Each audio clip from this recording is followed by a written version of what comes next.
Hola jóvenes, buenas tardes. En nuestra clase de hoy virtual de Historia de México 2 de la Escuela Preparatoria Oficial número 282, nos toca ver la crisis económica de las décadas de 1970 y 1980. Bueno, el desarrollo compartido fue entre 1971 y 1976. En México se denomina el desarrollo compartido porque el gobierno creó organismos y fideicomisos, es decir, hubo una fuente de intervención del Estado en la economía. Luis Echeverría Álvarez, quien fue presidente de México en el periodo de 1970 a 1976 y que fue partícipe del desarrollo compartido en México.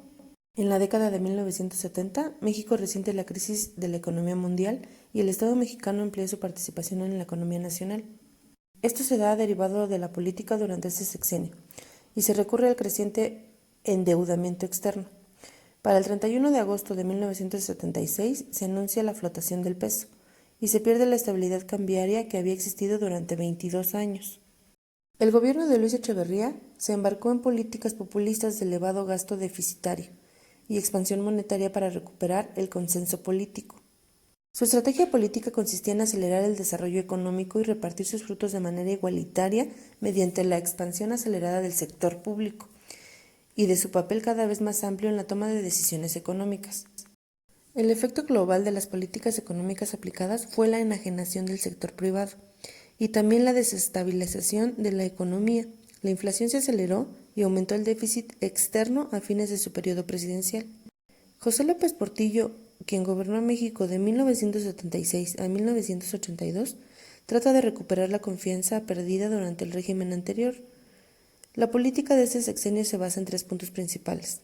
El primero fue la reforma económica, el segundo la reforma política y por último la reforma administrativa.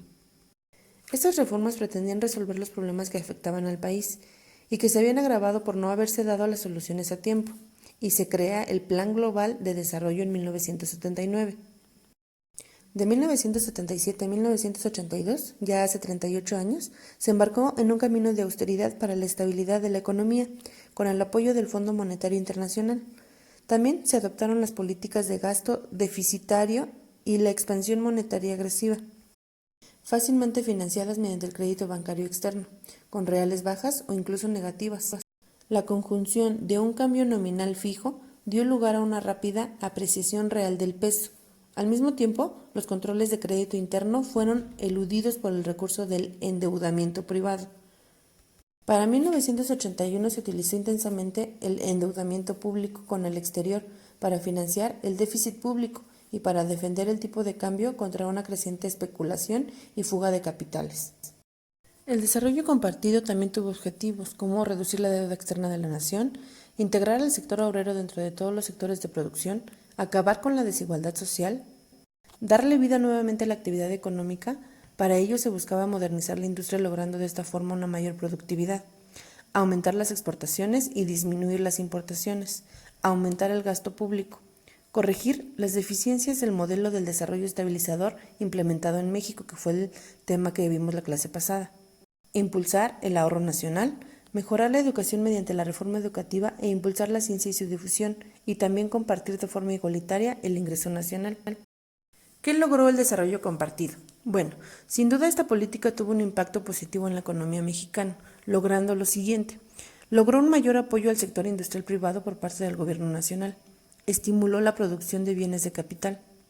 La apertura del Instituto del Fondo Nacional de la Vivienda para los trabajadores, que le dio la oportunidad a los obreros de comprar viviendas o remodelar las que ya tenían. Reforma educativa basada en el aprendizaje de nuevos oficios. Aperturó nuevas universidades y centros de educación media superior con admisión a todo el público. Se creó el Plan Nacional de Educación para los Adultos, el INEA, y también la enseñanza del idioma español a las diferentes etnias indígenas del país. También tuvo efectos negativos el desarrollo compartido. No se puede dejar de lado el impacto negativo del desarrollo estabilizador en la vida y política de México. Algunos fueron que México entró en recesión, a pesar de los efectos positivos que se había tenido en la etapa del desarrollo estabilizador. El desarrollo compartido lleva a México a nuevamente una recesión económica.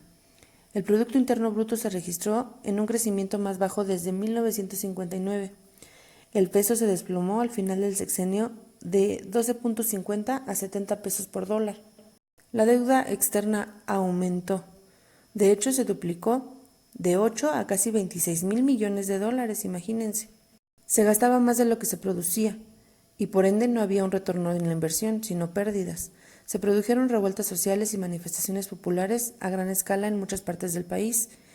La producción era ineficiente y poco competitiva. La inflación desmedida volvió a azotar a México y el salario de los trabajadores cayó a la mitad. En resumen, jóvenes, el desarrollo compartido no fue una propuesta que se basara en ejemplos concretos y bases bien fundamentadas para asegurar el éxito de México en la misma. Como se ve, no resultó ser una medida oportuna para solventar o paliar de cierto modo la crisis por lo que atravesaba México y su población. Si se compara con el modelo previo, que fue el desarrollo estabilizador, sin duda alguna, sus resultados fueron menos notables e impactantes en positivo para la economía mexicana. Bueno, tu siguiente tarea será enlistar cuáles fueron los objetivos del desarrollo compartido, qué fue lo que logró al final, cuáles fueron sus efectos negativos y el fin del desarrollo estabilizador. Todo esto lo harás en tu libreta y harás un pequeño resumen de 5 renglones de qué fue lo que entendiste de este video.